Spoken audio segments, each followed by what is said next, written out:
We saw phenomenal conditions yesterday. The snowfall was, let's be honest, underestimated by forecasters, including the Met Office, but we're all in the same boat. It was far worse than we expected. Now, that mixture of rain, sleets and snow has cleared through, but some places have seen up to 10 centimetres of snow, for example, across the North Midlands. The main issue at the moment is ice, with temperatures close to freezing for most places. I say close to freezing. Highland Scotland is currently minus 13 and getting colder as I speak.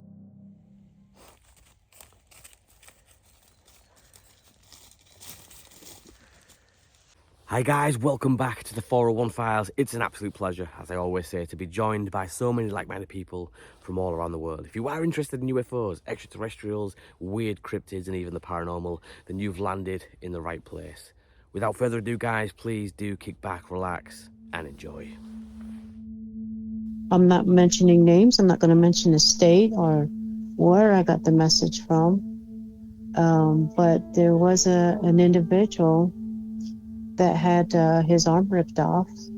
And so, you know, people that say that these things are really friendly, no, you know, you've got to be very careful when you're out doing any kind of research out in the mountains. You know, that is really the reason why I got into doing this, is to get the word out there. Hey, you know, be really careful.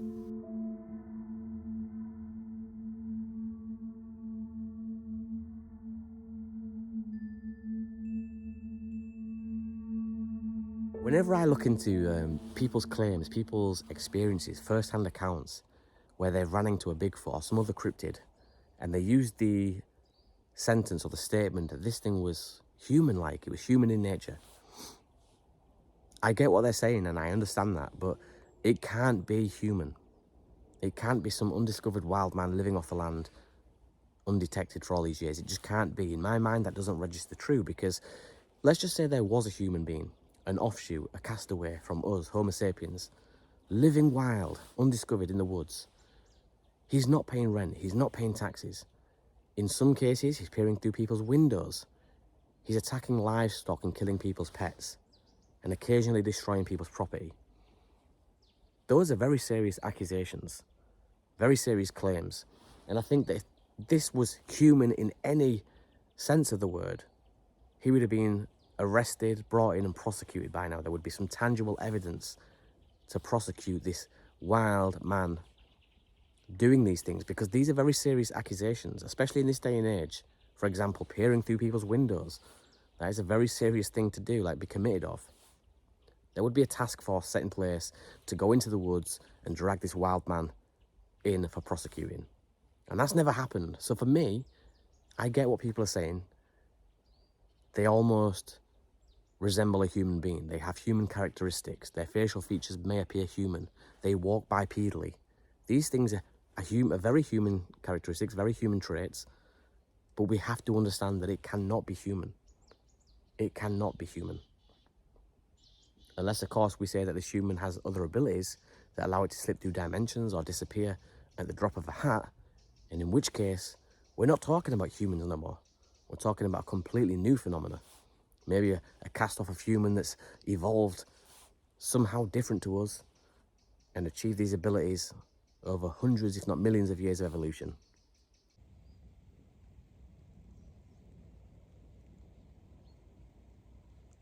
Oh boy, I'm so full of cold today. So I'm really sorry that if I'm talking through my nose or I'm breathing heavily. I'm just really bunged up with cold. So I'm trying to pull through this, I'm trying to make this work. But I do apologise if the quality is less than ideal. I'm just like a snot ball, a walking mess of goo and gunk, which is horrible. I was up all night coughing.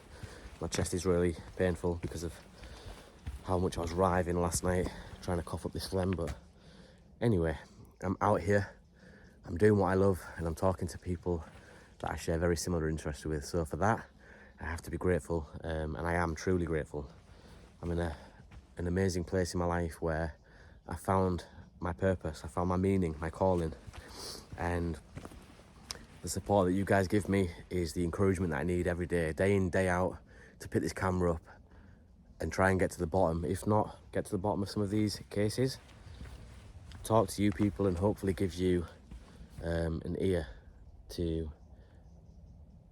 share this burden, this weight that you've been carrying, your experiences, your personal beliefs, whatever it may be, that you need to speak to someone about. Because we don't always have those people in our lives. Like, you know, if we have an experience with something that we can't explain, if our belief systems differ to other people's in our family, it's not always easy to sit down and have a meaningful conversation with people about these things, because we get laughed at.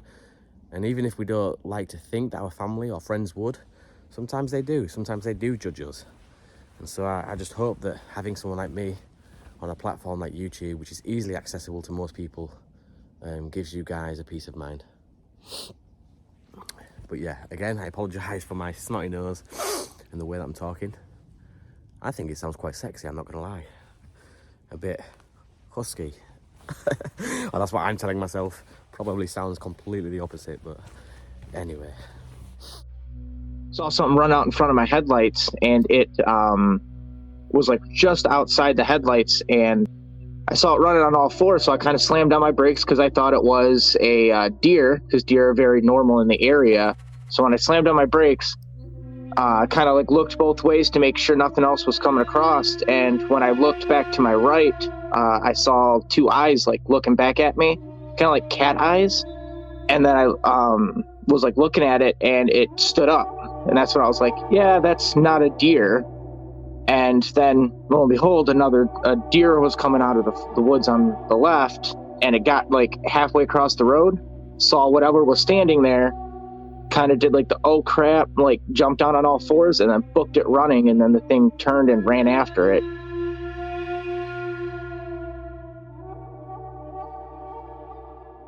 Do you guys think that extraterrestrials have personalities? They're unique, like we humans are? You know, you look from one person to another person here on Earth, and our personalities, our appearance is vastly different. Or do you believe that they are more generic, more robotic, one size fits all? And the reason I'm thinking this is because when I think about Stephen Greer's CE5 meditation, it kind of makes me laugh a little bit. And I'm not trying to throw dirt in Stephen Greer's direction. I'm not trying to tarnish his reputation or his name or his practices, but it does make me think, like, why are these highly intelligent extraterrestrial beings flying around in super advanced technology slamming on the brakes and going, whoa, sorry kids, we're going back. Dad, what are we doing? There's 5 guys on top of a rocky outcrop in Canada, and they're all meditating right now, asking for us to show ourselves. We're going back. But that doesn't make sense to me. Don't they have better things to be doing? Like, why do they feel the need when people meditate here on Earth, asking for them to show themselves? Why do they feel the need that is so important to them that they have to stop whatever they're doing and come show themselves? Unless they're just flying around the Earth, waiting to intercept these requests, which would be ridiculous. Like, I just don't understand that, but it makes no sense. I can't get my head around this. So you guys let me know what you think. And another thing as well, just to add on to the back of that, is why is it okay for a group of people to summon extraterrestrials, but not for a group of people to summon the dead? You know, if you summon the dead, you grab a Ouija board out, that's classed as disrespectful. But you sit on a beach or a mountain and you chant or you meditate to get the attention of extraterrestrials passing over, you're a god. Like, you're amazing. Everybody wants to learn how to do that, and in some cases, people are even paying large sums of money to learn how to do that. Who made that rule? Who said that, whoa, you know, trying to get the attention of the dead is disrespectful? Trying to summon the dead is disrespectful, but trying to summon aliens, you crack on. It makes no sense to me, but this is how my mind works. These are the rabbit holes that I go down, and this probably makes no sense. I've probably gone on a huge tangent here that leads to nowhere, but hopefully you guys can chime in with this one and let me know what you think. Do you think the extraterrestrials have personalities? Do you think that they have characters? They're funny, they're humorous, angry, aloof? And why the hell, in their busy schedules, their busy lives, whatever it is that they're doing, do they stop at the drop of a hat to show themselves to a group of people sat on a rocky outcrop? Please, someone explain. But anyway, I just thought I'd share that with you guys. The diversity of life forms here on our planet suggests that alien life could take on unimaginable forms. They might have completely different biochemistry, structures, and senses that are beyond our comprehension. Furthermore, the concept of intelligence might vary greatly from one alien species to the next. Intelligence here on Earth has evolved in various ways, from the problem-solving abilities of humans to the social behaviours of dolphins, and even the hive mind of ants. Thinking this way invites us to expand our imagination and challenge our assumptions about what is possible and what is not. It encourages us to explore the unknown, embrace curiosity, and contemplate our place here in the cosmos.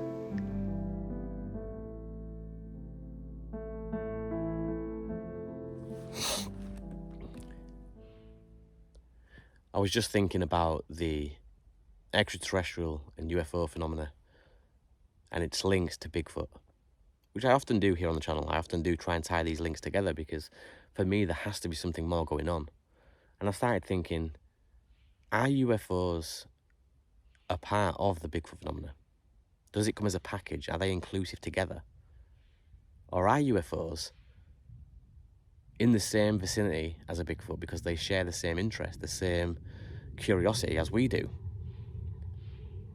You know, a lot of the times when people see Bigfoot, they report seeing orbs as well, and in some cases, even extraterrestrial beings leaving craft at the exact same time as having a Bigfoot experience. So it does make you think, and it can only be one of two things in my mind. One, they come as a package, they are part of the Bigfoot phenomena, or two, they have a shared interest, as we humans do, in this elusive creature.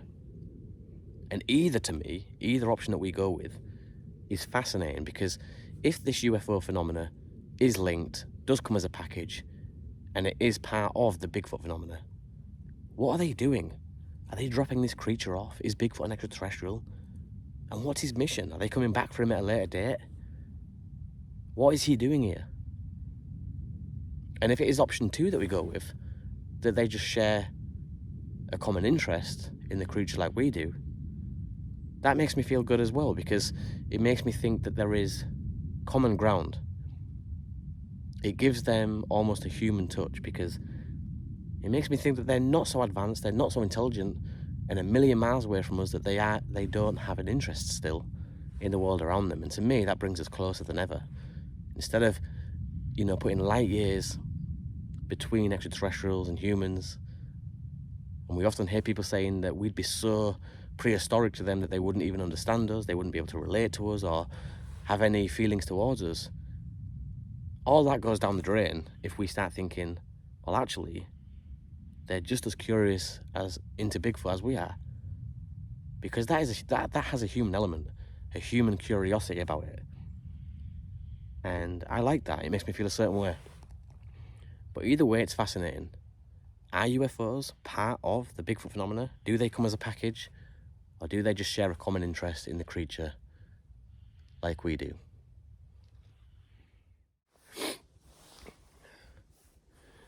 Okay, so the temperature now has dropped dramatically. You can't see that on the camera, but I'm blowing smoke. It's -2 according to my phone, and it's only going to get colder throughout the night. Now, Lily's already started digging a hole under a tree. That is her natural instinct kicking in, but she won't be sleeping out in the open like that. We have got a tent, but it's going to be a long night, a long cold night. I've got the gear so to keep us warm, but for anyone that's ever camped out and lived this lifestyle, you know that it's never, and I always say this, it's not the Hilton, it's not going to be some luxurious 5-star hotel, it's sleeping in the woods. So you've got to make the best of a bad situation, and I have got the best of kit to keep me warm, but it's still never going to be, or it's still never going to be able to compete with, say, sleeping in your warm bed at home. As I was just walking around through the forest now, I was just thinking about Stranger Things, funnily enough, and how amazing that concept is. The idea that this world runs parallel with another world, and creatures within that other world can slip through tears in the fabric. The layer that separates their world from ours occasionally suffers tears, and they can slip through those tears and appear in our world. It's a great concept. And what a lot of people don't know is that Stranger Things was actually based on real life events, the Montauk Project. Creepy as hell to think about that. And the reason I like it is because, for as far-fetched as it may sound, when reading the script or watching the TV series, it's actually not that crazy. If there are different dimensions, if there are parallel universes, if tears in space and time can be created, then who knows what might come through the other side? Is that what we're seeing when we see Bigfoot, when we see ghosts and other strange phenomena? Has there been some kind of a rip in this thin layer that separates the two worlds? I just thought I'd share that with you really quickly before it left my mind. I'm going to get some food on really soon, something that I can hold on to, something that's warm, and just get my hands warm again, because holding the phone out like this in front of me as well is really becoming a struggle. It's that cold, so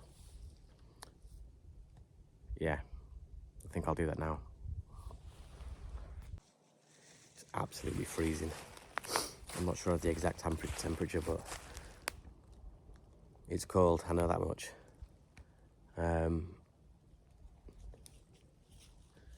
It's cold. It's going to be a long night. But when I get back in the morning and I go into the house, I turn the heating on, and I start looking back through the footage, that's when it all makes sense. That's why I know the reasons as to why I'm here in the first place. Right now, it doesn't make sense. Right now, I'm questioning my life choices. But it's the next day when you look back through your footage and you start stringing a video together that you think, that's why I did it. Because I've saved a time in my life that would have been like any other night, one that just blows past. You never remember it for any specific reason. It has no value, it means nothing, it's just another night. But when you put it into a video and you share it with the world, for some reason it holds more weight. Although you don't see that now. Like, I never see that when I'm out in the woods and I'm filming. There's never a time when I think, oh my god, I love being here, this is great, this is what I'm on this planet to do. There's never a time when I think that. In fact, I 9 times out of 10 regret being here and think, what the hell am I doing? But tomorrow it will all make sense and it'll be worthwhile.